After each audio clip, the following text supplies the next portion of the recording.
Magandang araw mga kaibigan. Bigyan natin ng reaction opinion itong post ni Kipi Chu.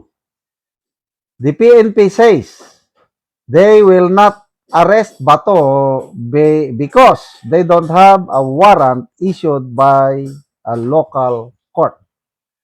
Thank you, General Nartates. Wow! Sana totoo ito ha.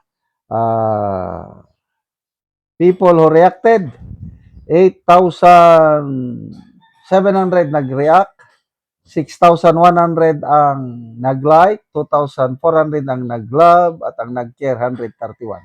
Puros mga positive reaction. Basa tayo sa mga comments. Kipicho, sabi niya, I'm so grateful that Bato is protected by our laws. I'm just very sad na bakit hindi ito naibigay kay PRRD. Why did he have to suffer just we could learn from our lessons about protecting our citizens? Eli Guillermo, guys, kapag ninyo, Mare Villaroman, what happens is always the reverse of what they say. Alam ni Bato yan. Yan. Correct dito. It appears na parang good news ito eh. Sabi ng DILG Secretary, wala namang epekto yung ICC warrant of arrest yan. Hindi naman dumaan sa Interpol, hindi naman dumaan sa local court. So, DILG stand is walang epek yan. So, yan din ang sinasabi ng PNP. Hindi nila arestuin si Bato dahil hanggat walang order ng local courts. Bakit yung kay Tatay Digong natin, wala namang order ng local courts? Bakit inaresto nila kagad? Kaya ito, baka patibong. So kung ako si Senator Bato, dapat hindi ko paniwalaan ang lahat ng sinasabi. Ang ICC, bago nagpakita si Bato noong May 11, di ba nagkaroon ng pronouncement ang ICC spokesperson na walang warrant of arrest na ina-issue laban kay Bato. Bakit ngayon?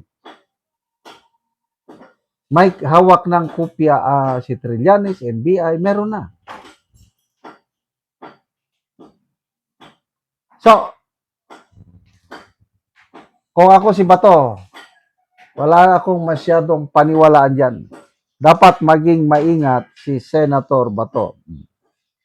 Ano ba? James Tan, kaya pala ayaw ni Tory kay Nartates noon when he was PNP chief. He reassigned Nartates to Mindanao. So, Kinkin Kazura. So, DILG versus DOG nga.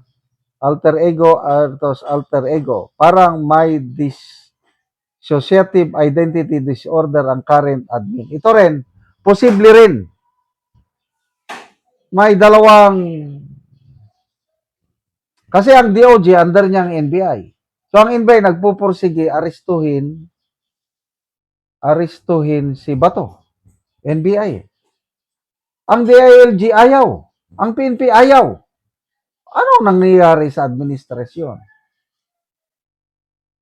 Baka, ito, opinion ko lang ito baka may dalawang nagmamando.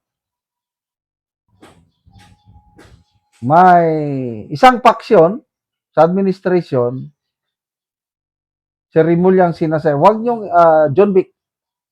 John Vic sila, wag niyong arestuhin. Dapat ganito. Dadaan muna sa korte. Yan. Kaya sinusunod ni John Vic Remulla yung utos sa kanya. Sa DOG naman, sa NBI naman, may iba rin nag-uutos. Sino kaya yun? Maalala nyo yung kay Executive Secretary Lucas Bersamin? Nung last year na pumutok na yung flood control scandal, mamaya biglang nag-announce ang palasyo na nag-resign si E.S. Bersamin.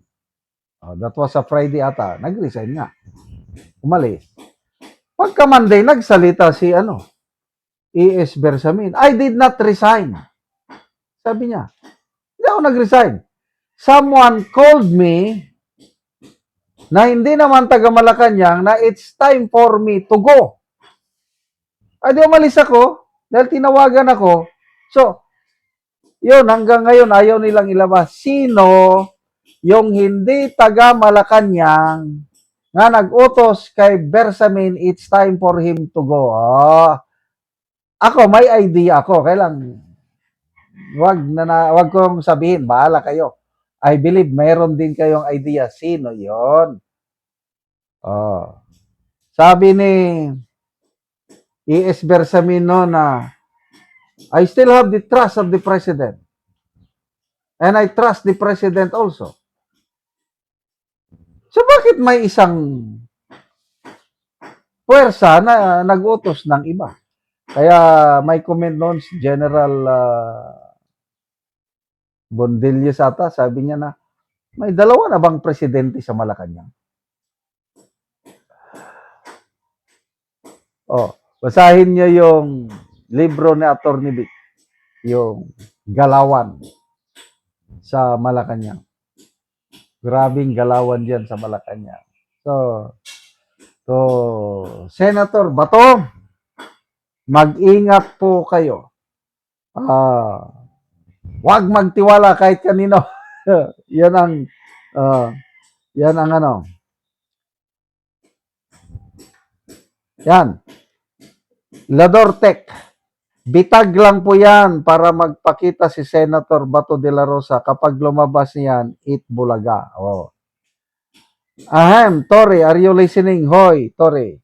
Wait natin, interpretation ni Auntie Claire. Excited na kung magiging spin niya tungkol dito. So, ako, to me, this is an answered prayer. Nakalabas si Bato, bumoto siya, kaya nag-change of leadership. Kasi kung yung dating Senate leadership, delikado si VP Sara sa kanya impeachment. But now, na nag-change ng Senate leadership, sure na po, safe na si VP Sara. Salamat mga kaibigan sa inyong pagsubaybay sa channel na ito. Nakakatulong kayo ng malaki sa tribong Talandig ng Bukidnon dahil ang sweldo natin sa channel na ito is pantulong po sa tribo. Namimigay tayo ng libreng yero para makapagpatayo sila ng mas maayos na tirahan. Panoorin nyo ang video na ito. Karon na anak ko diri sa gipatindog sa balay sa Tabangan ng Bugiro. Sumuna ni ang gipatindog nga balay nga iyang pag-atupan sa gitabang nga yero. So muna ni ang yero nga among gihatag nga iyang giatop karon.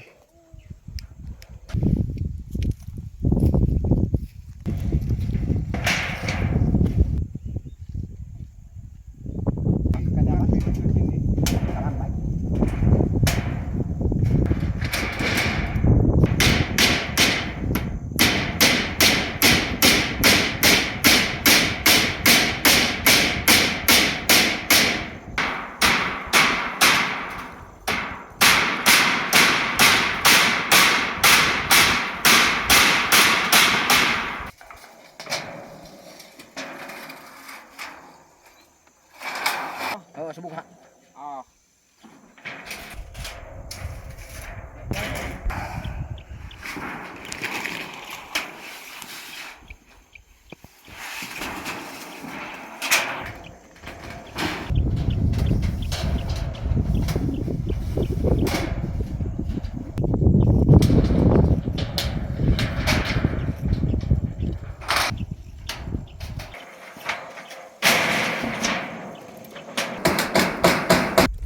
Ug karon humanag gyud sa pag-atop ang ginatabang nga yero. So nakaatop na gyud sila sa ilang gipatindog nga balay. Salamat sa Ginoo nga nakabalay na gyud mi og salamat sa nagtabang aning sin nga isa ka bulan nga pagtukod aning among balay aya pagyud na atupig kay na ay nagtabang sa amoa. Salamat kaayo sa naghatag aning sin ug nakabalay na gyud me. Salamat pud sa Ginoo. Among anak ug kapinsa sa katuig, Nakikipon lang mo sa imong anak anti kapinsin sa katuig. kapinsa sa katuig ang ipon namo sa among anak. Salamat kayo ante. Salamat.